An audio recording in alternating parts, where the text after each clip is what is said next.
This is heavy for me because this is a triggering topic for me. You're not realizing it, but you're always angry about something. I feel emotional already. It just changes your life, and you end up living a longer, more fulfilling life. It's okay to process. Don't let anybody tell you that it's not okay to process.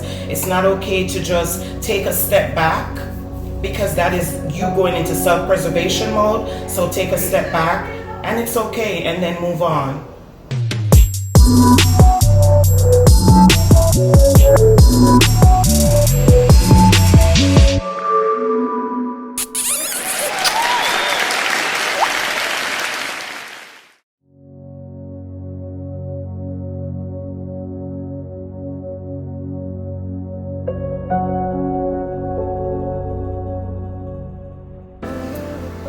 What's going on, everybody? It's your boy Rick. This is Deb. This is LMC Talk. We'll talk about love. We talk about marriage. And of course, everything can be discussed over a great cup of coffee at all times, every time.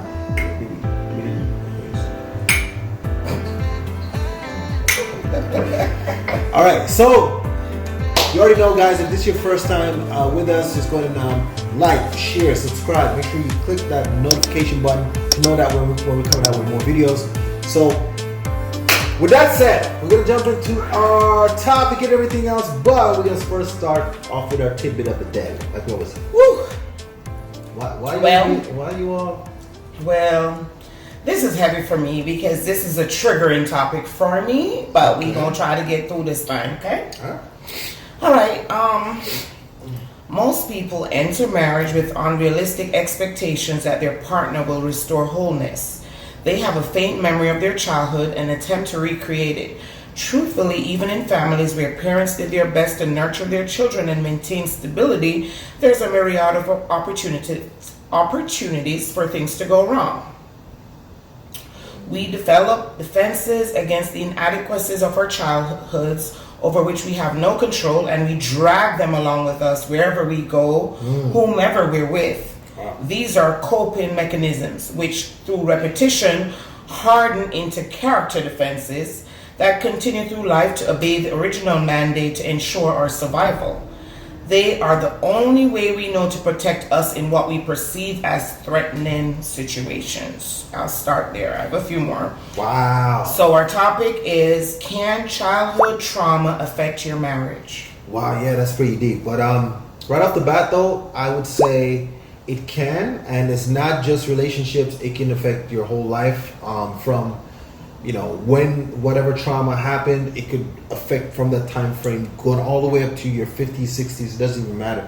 There's things in your life that you always remember, no matter how old you get. You not only like what you would say, what was said, or what was done, but also how it made you feel. I feel emotional already.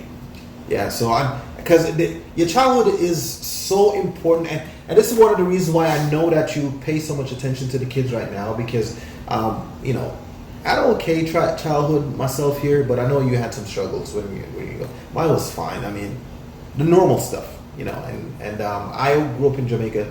You grew up in Jamaica as well. Yeah. So it wasn't always the greatest. You know what I mean? No. But I think our parents, I can say, like at this age, looking back, I think that our parents was doing the best. They did the best they could. Yeah. Now that I'm grown up, I can say you that. can tell. But it doesn't stop the pain or the traumatic experiences and the triggers. That it still doesn't fix those things. So but I do understand. You still get triggered for certain things. Absolutely. How can I condense this? My childhood was amazing in one way, and I guess that's where my love language came from. My love language came from my dad being a full-on provider. Yeah. So there's nothing that I would want financially. I went to the best prep school. I had everything that I wanted and or needed. Yeah. Except love. You don't feel like your parents loved you or your dad? No, I knew they loved me. I just don't think they knew how to express it. Now that I'm grown up, I know that. But they probably expressed it by Sending you to the right school, and that's how and they giving me thought. stuff, and hence that's the way. That's That's the the reason expression. why in the beginning of the relationship, that's the way I loved you, because that's the way I knew how, Yeah. was to give you stuff. Yeah, yeah. Versus yours, and you can talk about yours when you get there, you know, because your love was different. My dad was abusive, so I grew up in a very abusive home, and it was a lot of turmoil. And may my dad rest in peace. He's died many years ago, and I really do love my dad, you guys. But he did put my mom through a lot, and being the older sibling at the house during that time, I remember a lot. And when you say abusive, he was physically, physically, emotionally, mentally, you name it, it was done. So back to even how it says it changes you and it hardens you. I knew within myself that I would never let anybody, let alone a man, ever put their hands on me. You could never talk to me any kind of way. You could never approach me any kind of way. And hence, that's why if you even look at me wrong, I'm coming, you know, and that's because I feel like I have always needed to protect myself. Yeah. And because of that, that's where I always was until I had to relearn a lot of life, a lot of situations in my life to become the woman I am today. Yeah. It was very hard for me to relearn. We almost lost our marriage because of that. I mean, because you not understanding. That was rough at the beginning. You not understanding who I was and why I'm like this. And we've been together since we were 19, you guys. So yeah, long time. I mean, for him not understanding, can you blame him? Yeah. You when know? I was younger, I was like, because again, mine was not like super traumatic or nothing like that. So I mean, I had my mom and dad was in the house the entire time. It wasn't like an absentee father or anything weird that was going on with me. You know, I got to do what I wanted to do while I was growing up. Had a good time, but and you know, even when the parts that was bad to me, I still feel as though they still was doing as best as they could when I look back at it. You know what I mean? I mean, we when I used to have friends though that had similar, you know, grown up the way you did. And I used to like say, you know, but why don't you do this? Why don't you do that? And try to give you advice with it. But there are things that will still trigger you even when you get older. Yeah. So even with me, and I'll cut and I'll fast forward to me with children, and you treat the kids. One thing thank you, babe. One thing I promised myself. And I didn't realize it until now. Well, not now, but a few years, you know, a couple years. I realized what I was doing was that a healthy house. I didn't come from a healthy family or household, but a healthy family and household will come from me. Right. And I love my children dearly, and I've tried to create such a healthy household for my. Go ahead. I don't mean to cut you, but I remember you said something to BB one day that you said you don't want to. I'm paraphrasing. You get help me out with this, yeah. But you don't want her to have to come from any kind of trauma or what was it? I want to create a life that she doesn't have to recover from trauma. She doesn't have to recover from any trauma. Yeah. Or she doesn't have to recover from anything that's whatsoever. Paraphrasing. I don't know, but I know. Nothing triggers her later on in life. I'll do my best because, you know, with your children, there'll always be things, but the bond that I've built with both of my children, but Bianca, because she's younger, is a completely different relationship than I had. And it was so unfortunate because my sister did try with her daughter and it didn't work. So I feel like, and I know, and all glory be to God on this, I know that I broke a generational curse in that area. So I know that from me onward, that trauma is no longer exists because I broke it. I broke it unknowingly, And then when I realized that I was doing it, I started to do it knowingly.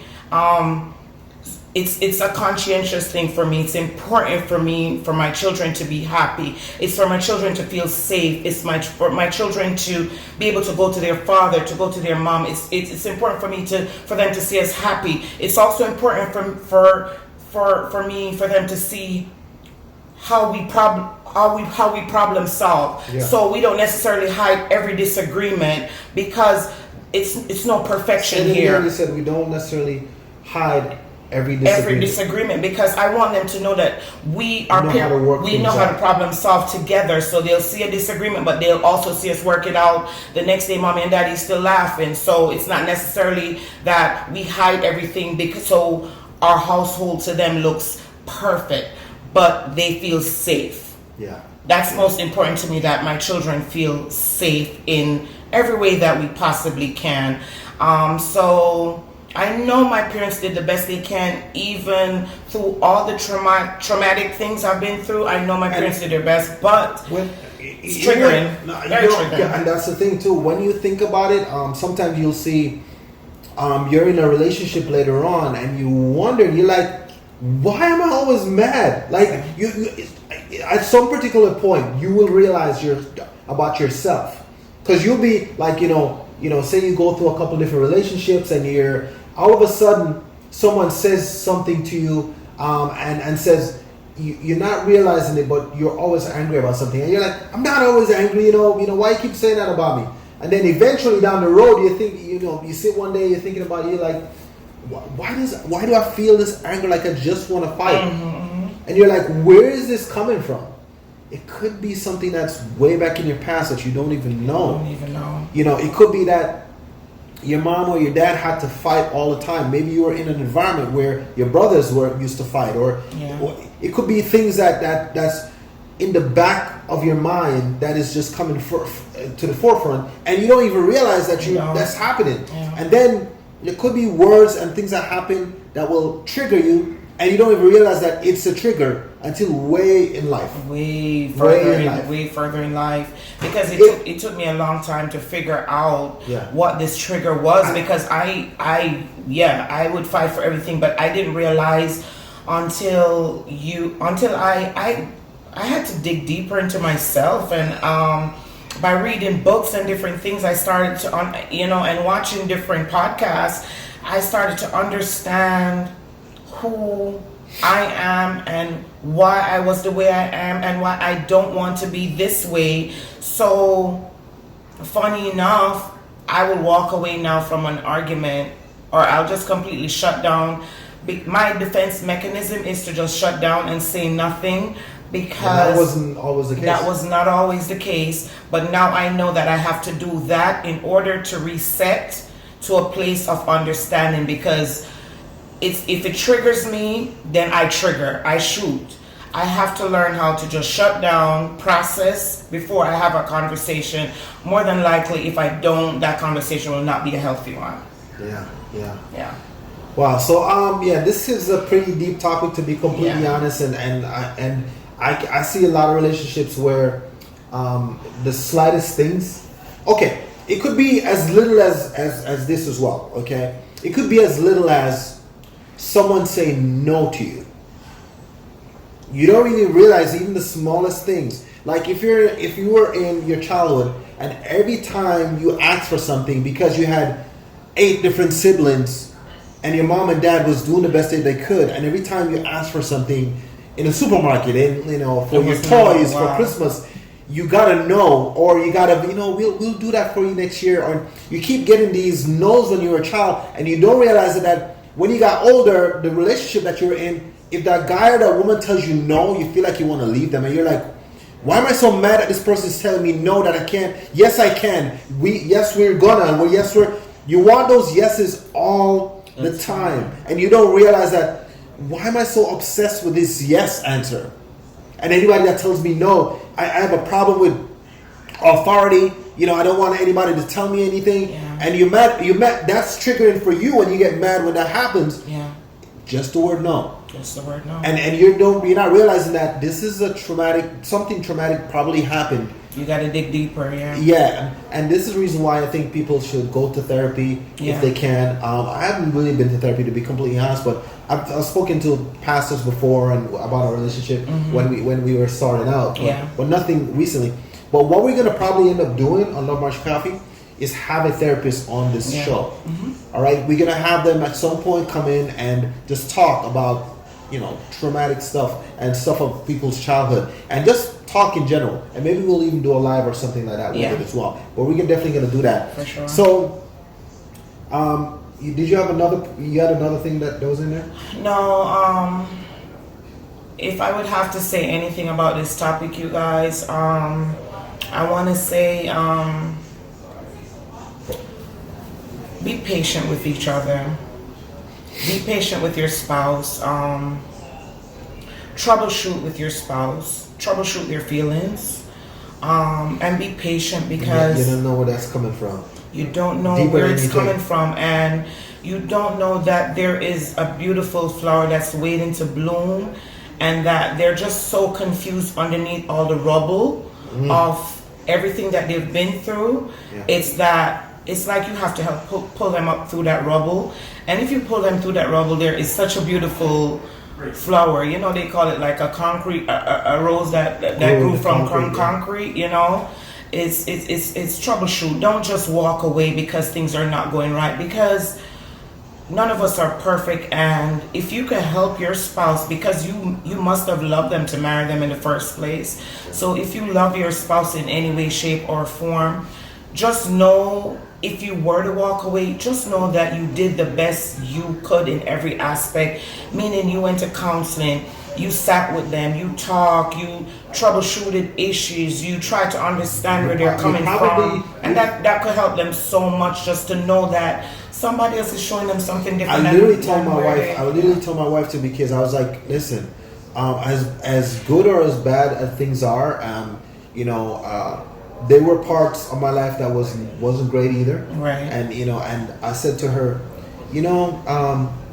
just looking at our backgrounds and where we came from and everything else, we probably shouldn't have made it this far. Yeah. To be completely honest. Yeah. You know what I mean? There was a lot going on around me though. In my neighborhood, I grew up in a really rougher neighborhood, right? Yeah. So, I said to her, you know what? Maybe the universe wanted us to be together to save each other. And I thought that God wanted us to be together. Yeah. God wanted us. I said the universe, but yes, you're right. God wanted us to be together, and maybe we came to save each other. But once we came together, it's now up to us to not be impatient with the other one. Right. And so, try to. There's a lot of rough edges, so we try to smooth out those edges. It takes time. It takes patience for that to happen. It does. So I had to be patient with my wife. I had to give her time to, and man, I'm telling you, my wife, she's overcome a lot. But I can tell you that right now I'm so proud of her because of the woman that she become and how she treats her children. Oh my goodness, you guys don't even know, but she treats the children like amazing. All right, and just the relationship that she tried to make with, like for instance, Bianca, her daughter. You know what I mean? That's so commendable. I see them in the room wrestling, and that's something that a lot of kids don't really get. You know what I mean? While they're growing up. But so I really think you're doing a great job with the kids. Thank you. And you're doing a great job with this marriage.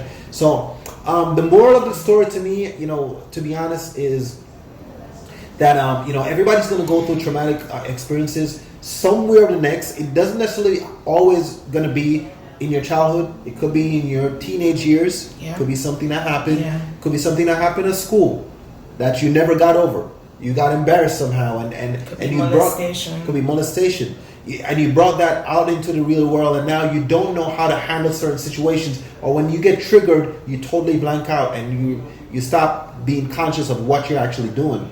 So this is a topic that I don't feel brave enough yet.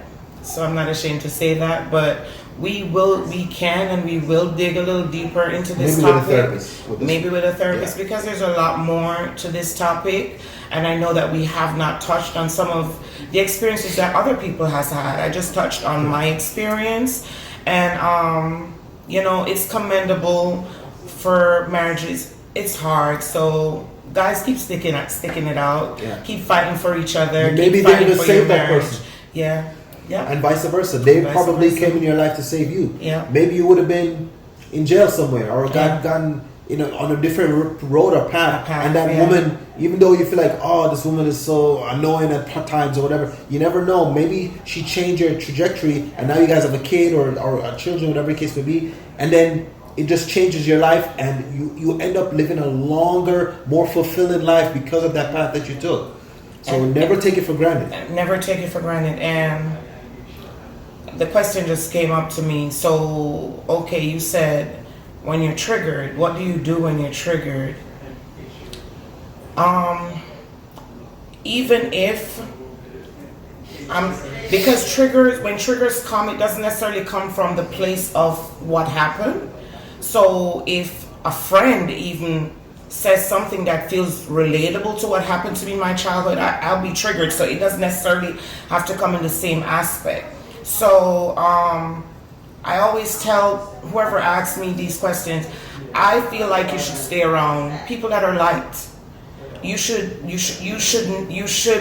unapologetic about what you accept, because your spouse is not the only influential person in your life. You have other people around you. So stay close to people that are light, people that see the best in you, people that want to see you grow, people that want to see you thrive, and not people that dwell on your past, because I'm not my past.